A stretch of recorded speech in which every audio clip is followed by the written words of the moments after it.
Many of you have been asking me about my recent visit to Gen Con 2019.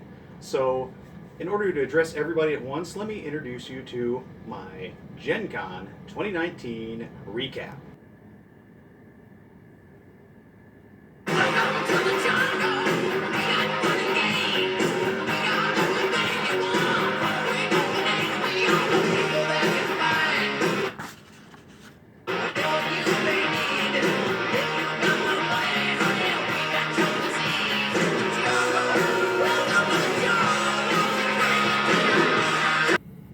Alright, Gen Con, as opposed to other cons for the gaming industry, is a lot about buying games. Unfortunately, I didn't know I was going until right at the last minute, so my purchases were a little on the slight side, but nevertheless, let me introduce you to my list of purchased games.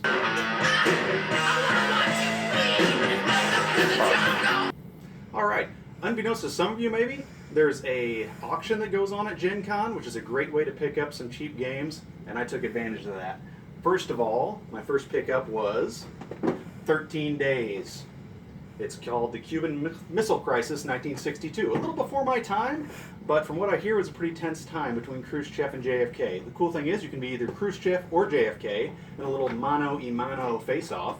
So you can either be pounding your shoe on the table, or you can be quoting JFK while you play. Just kind of get in the mood, you know. We choose to go to the moon in this decade and do the other things. And then the other guy can just pound his shoe. But in any event, you're trying to push your agenda forward without pushing too hard and causing nuclear war. It's supposed to be a really cool game, and I'll mention it a little bit more later because it's similar to a new game that's coming out. Another good pickup I had in the auction was Doomtown Reloaded, which I have not played yet. I thought it was a two-player game when I got it. Apparently it's multiple players. It just comes with two game boards, but you don't really need the game boards. But I got it for $5. I mean, what can you do? And both of these games, other than being open, everything was wrapped, and it was like it was brand new. So it's pretty cool. For $15, I got these two games that are both highly rated, so I'm pretty proud of that.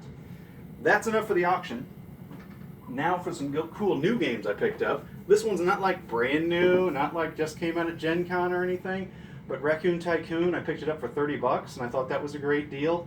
If anybody wants to teach it to me sometime, let me know, because I haven't played it yet. So, looking forward to that. Great quality game, though, for $30. I also picked up Warsaw City of Ruins. Once again, I got a good deal on it. I was thinking it was $25 or $30, and got it on the last day of the con, and when all the other like brand new games are sold out. But I played it once, and it's a really nice tile-laying game, so I'm really excited to get that played. And then, as the French call it, the pièce de résistance, or as we in America call it, the piece of resistance. I've got it right here, my friends. If you can resist abomination, the heir of Frankenstein. Yes, my ghoulish friends, you can assemble your own monster to be a companion to Frankenstein's monster. Not Frankenstein. Frankenstein was the doctor. Frankenstein's monster was the monster. So you can compete with your friends to be the first one to complete a monster. And so I'm really looking forward to this one. It's supposed to play long, but it looks like you won't care because it's such a fun game. And so that's it for my auction items and my purchases. Next, we're going to talk about games that I demoed.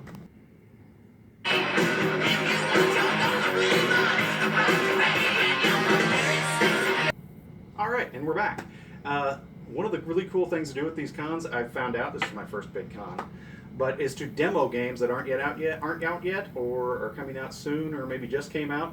And I had a lot of them I demoed. I'm going to try to run through that real quick. And so here they are in no particular order. Well, we don't want to do that one first. How about this? Marvel Splendor. I, for one, am glad I never bought Splendor, because Marvel Splendor is so much better. If you're a Marvel fan like I am, then you're going to love Marvel Splendor. Instead of jewels, you're using Infinity Stones, and you can get different heroes over to your side. And if you get the most Avengers, there's a certain amount of points. There's other cool things, too, that I didn't really get to get into because they only allowed us to play 2 rounds. Marvel Splendor is one to look out for. What else do we got here? We've got Tribes. Tribes apparently was just remade for this year. The old version is apparently pretty good, but the Tribes that I played was pretty awesome, and the quality of it apparently is much better than the old game. And it's about you controlling your tribe and bringing it out through different levels of civilization.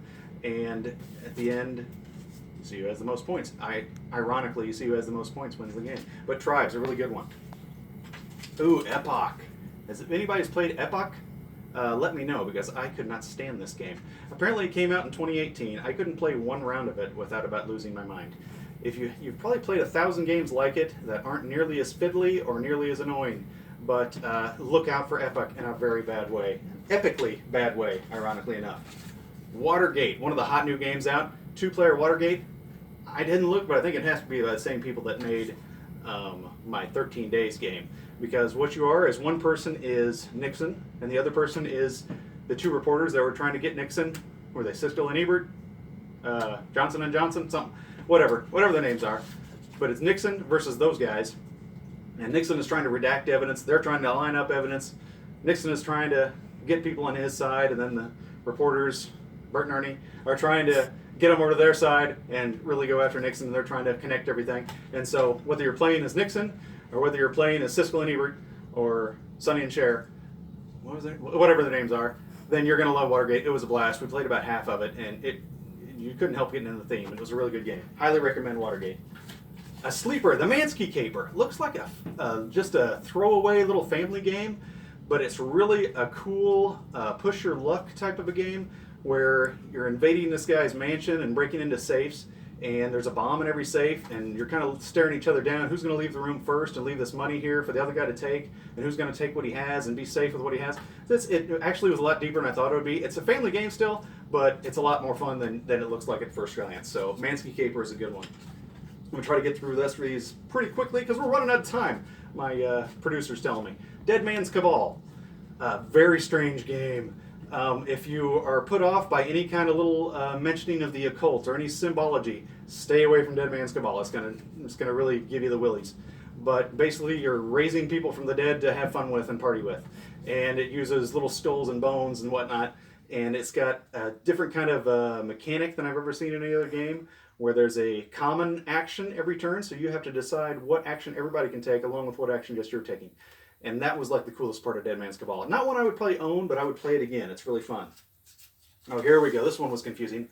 Little Town. Not Tiny Town, not Tiny Towns, not Little Towns, Little Town. We can never get the name right thanks to that Tiny Towns game that came out.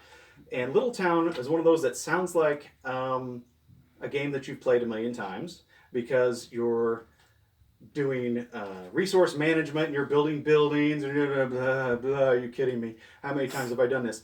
But in Little Town, it really is kind of cool because you have your own little agenda that nobody knows about, and that makes you want to go after different resources and maybe different buildings than everybody else is. And we only played a 2-player, but the board is the same size for everybody, I would imagine. So I could only imagine if you had 4 people playing on this, that's where the Little Town comes in. You're going to really be fighting for space every round with Little Town. And so I would recommend Little Town, a good game. Here's a fun little game, Quilt Show, where you sew your own quilts behind your own little stand-up sewing machine and then present them at the quilt show. Didn't think I would like that game. Sure didn't think I would like it better than Epoch. They're both Rio Grande games, but Quilt Show was way better than Epoch. We had a blast playing Quilt Show. 4 guys playing it. Go figure. Here's one that surprised me as well. Horrified. Didn't surprise me that I liked it. It's kind of a family game, once again. It's the one that has all the classic monsters from the old movies. You've got Creature of the Black Lagoon, Werewolf, Dracula, Frankenstein's monster, and you're working together, so it's a co-op, which I usually don't like, and you're trying to defeat them and keep everybody else safe. And what surprises me is it's on the hot list on BGG, which usually is reserved for things that are much heavier, I thought. But Horrified sold out at Gen Con. I couldn't get it. It's going to be at Target soon, I'm pretty sure, and I would grab that if I was you. Oh, here's a good one. Die Hard. Okay, I was so excited about Die Hard because it was promoted endlessly for Gen Con. This is just one page out of the program where they had a full page ad for Die Hard, and their ads were everywhere all over Gen Con. So I was like, I cannot wait to try Die Hard. Well, they called it Die Hard. They didn't call it Try Hard because they did not try hard. This game relies solely on the name, Die Hard. Bad art, bad design. The game itself isn't terrible, but it's not immersive at all. You don't feel like you're in the Die Hard movie. They have no connection other than the name. There's no licensing for any of the people and any of the stars in the movie. So it really fell flat, and they want $40 for it. If you find it for $5, it's worth picking up. Just play around Christmas time, but no, that's a no-go on $40. My last one I'm going to talk about is Foodies. It was on my list to try, and what it is it's a tile drafting and placing game, and you're placing restaurants that you own in your ownership chain, and each one of them works off the other if you do it right, and so you can kind of get a little engine going to score points. I thought it was a lot of fun. Other people didn't, but I thought it was a good time, and once again, they were out of it when I went to buy it. And so that is all I had for it. Wait. Maybe it's not. No, it's not. No, there's one more. Here we go. Jaws. I know what you're thinking. Jungle Jack, this is your demo games, not your purchase games. What is going on here? Well, here's the deal. My lovely wife had actually already bought me Jaws for my birthday? Yes, for my birthday. But I hadn't played it yet, so I demoed it at Gen Con. And I thought it was a lot of fun. You talk about immersive. It's just like the people in the movie. You play 3 different people from the movie, Brody, Quint, and Hooper. And someone else plays the shark. And so it's not really co-op because you're playing against one person.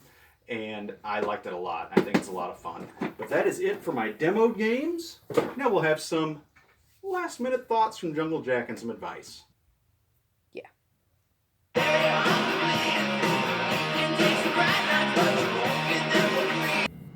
All right. It was my first time going to Gen Con, and I had a great time. And let me tell you, if I could get you some advice, it would be don't go last minute. Have your credentials mailed to you, and don't try to get them a will call because it's going to be 2 hours in line no matter what time you go to do it.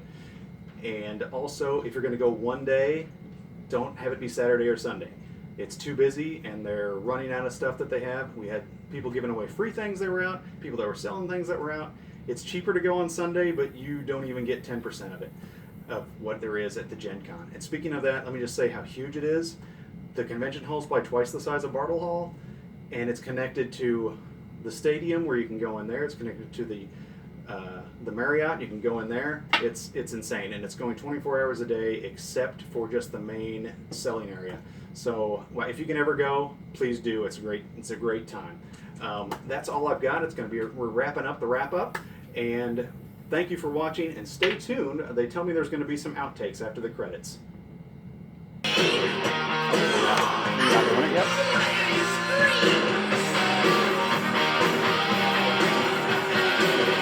Is about how big the convention center is, because we've been over here this whole time, and that's why Tiny Towns is such a really cool game. That Oops. What's the matter?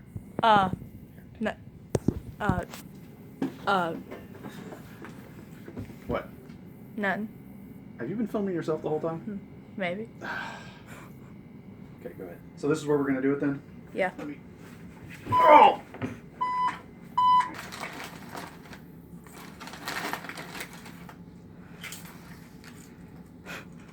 Oh, we're on already? Yeah. I hope it comes out good. I did all the work. Look at my hair.